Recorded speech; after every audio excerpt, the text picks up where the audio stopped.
I'm Mike Ryan. And I'm Philip Chambliss. Yes, and Philip, we're so happy to have you here in Santa Fe. Finally got you out of the Turquoise mine to come here for we can talk about our entire saga of Turquoise in America. Yeah, the new one is 1990 to 2020. That's correct. It's Turquoise in America, 1990 to 2020, the stories of Turquoise. I love it. I love it. And it's out now. It's out now. Yeah, you can get it on the website, Okay. included with Turquoise in America Part 1, Turquoise in America Part 2, and we also have signed copies available on the website. So, Philip, I thought this was a great chance for us to kind of take a walk down memory lane and go over the whole history, because now we've covered, for the first time, a comprehensive history of Turquoise from the early days that you researched early on from 1890, and now we're all the way up to the present. Over 100 years. 120, 130. 130 years. Yeah, we can count. Well, we've been working on this so long, I can't count anymore. That's how long. Well, I can't either. I can't either. You know, we started this whole process now, it's been 7 years. Yeah. And we met at the tortilla factory on Central, I think it was, in... Right off, what is it? Saginaw. It's not actually, I can't remember. Anyway, it's downtown. Yeah. Downtown Albuquerque. Yeah. And they make some pretty good huevos rancheros. They do. Yeah. It's a nice place. And I had to kind of sweet talk you, and you didn't know who I was and what I was looking for. I was just grumpy, you know. And you're a pretty easygoing guy. Anyway, we decided to work together. So then in October, you came in from Rama, or Grants, where you had all the material stored, 20 banker's boxes, and we digitized 15 of them. Hotel there on Alameda. Remember it well. Yeah, and then I started the writing process, organizing it. You know, you'd written maybe about 15% of the book. Yeah. You had the research. You had a title. Yeah. Great American Turquoise Rush. And we had the story arc. And most of the research was all done. I just had to flesh out a little bit. And you had to kind of Cochise County. In Arizona, to get a few things out there. Otherwise, all the research was there. And you had written in Crete, actually. Yeah, you had written about... the Azure, the Borough Mountain District. Mm-hmm. And a little bit about Cerrillos area. Yeah, Cerrillos, and the law... The lawsuit and the Indian trespass. Right.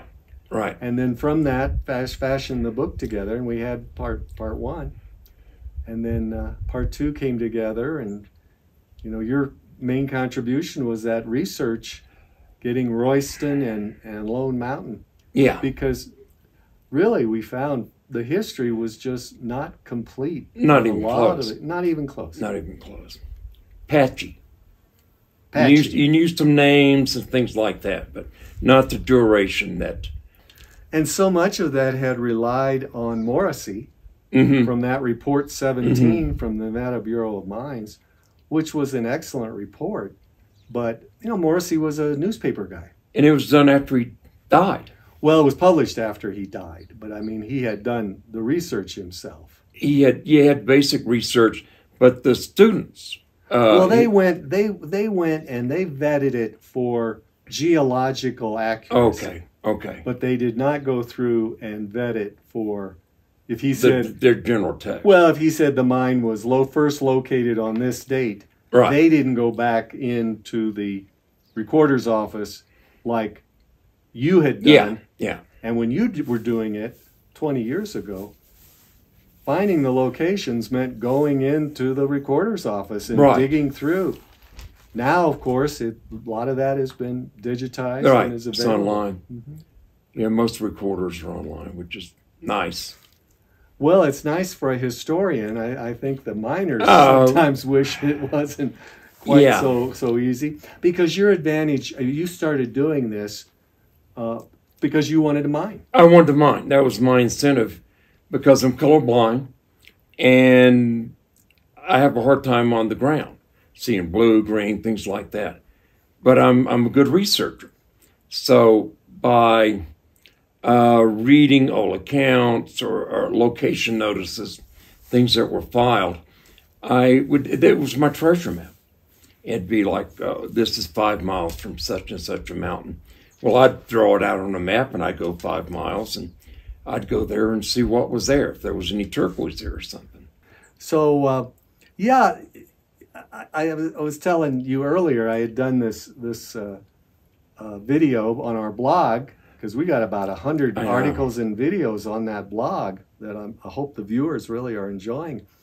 And I did one on high graders, claim jumpers, and other varmints. And one of the things that comes out in part 3, which has the stories of turquoise, and we interview a lot of miners, and the one theme that comes out, if you want to do mining, do your homework. Mm-hmm. Yeah. Go into the offices, find out if you're interested in a certain area, find out if other people are working there. You're right.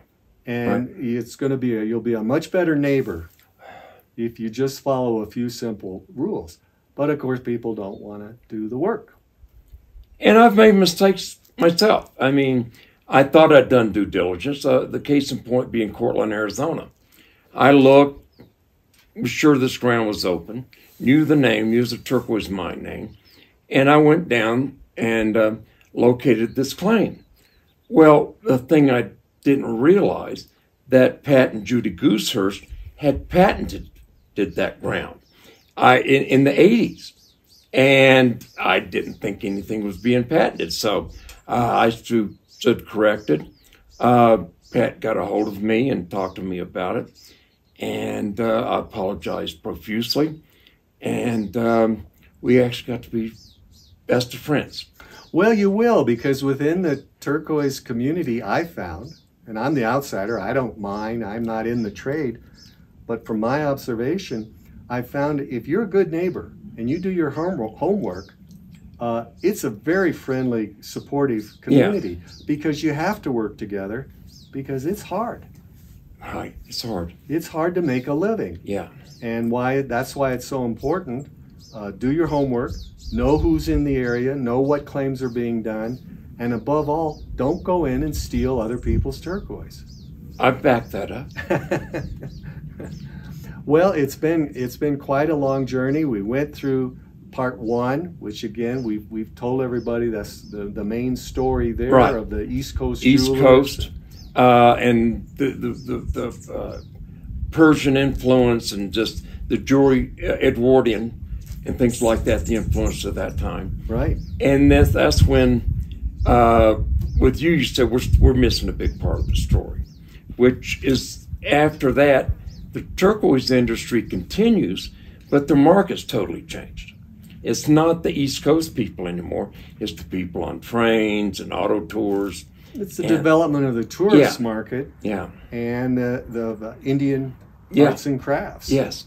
Of which start out initially baskets and pots, but then going into the 20s, the jewelry starts coming on and developing, and a lot of that, you know, the Navajo and the Zuni and the others making the jewelry, they love turquoise. Yes. And so that was prominent, and that was the market.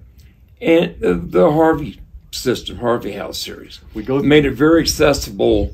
We do. We go through that in part 2 and talk about the importance of Fred Harvey in the development of the turquoise market. Yeah. Then now in part 3, which again, thank you for doing the preface. Oh, you're welcome. My pleasure. For that My book. pleasure. I really had to identify the important trends that we've seen more recently.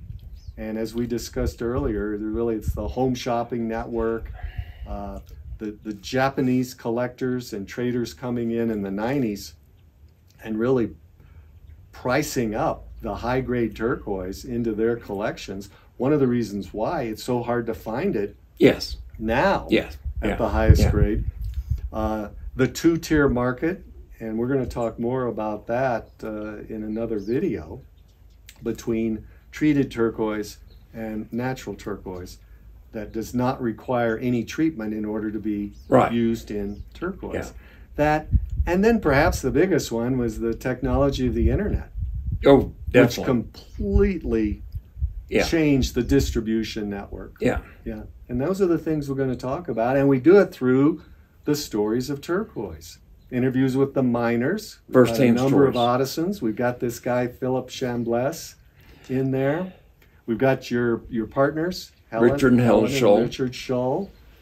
And just a number of the miners, which gives their perspective. Then we talk about the jewelers who are making the jewelry, and then we have the stories from the traders. So I think that's going to be a real interesting book, especially for anybody who has read parts 1 and 2. So Philip, I want to take this opportunity to thank you for getting this whole ball started, because without your research, protecting that and safeguarding that information, there never would have been a Turquoise in America. I love it. Thank you. You're very welcome. It's nice to be appreciated. Yeah, it is indeed. You love those 20 boxes. It was, I spent a lot of money on bankers boxes, right. Well, it's been a great journey. It has been a great journey. And vaya con Dios, mi amigo. I would love to do that. And there, I don't think there'll be a number 4, because I don't think we'll be around that long. I think we've reached the end of this journey. Yeah, the 2020 journey continues. to 2040. 2020 to 2040. You know what? We encourage those who are inspired by Turquoise in America parts 1 to 3. Keep the research going. There you go. Keep the story going. It's a work in process. It's not, we've written the books, but it can be, things will show up. From 1895 that we didn't have access to. Absolutely. Because of the internet. Somebody puts it on the internet, it shows up like, oh, this connected some dots we just didn't understand. And of course, again, for the second book, and maybe even the third book, where there's just more information all the time. That's right. Somebody goes in their attic and finds all this wealth of that's the story of history. We keep expanding our knowledge. Yeah. Well, thanks. It's been fun. Bravo.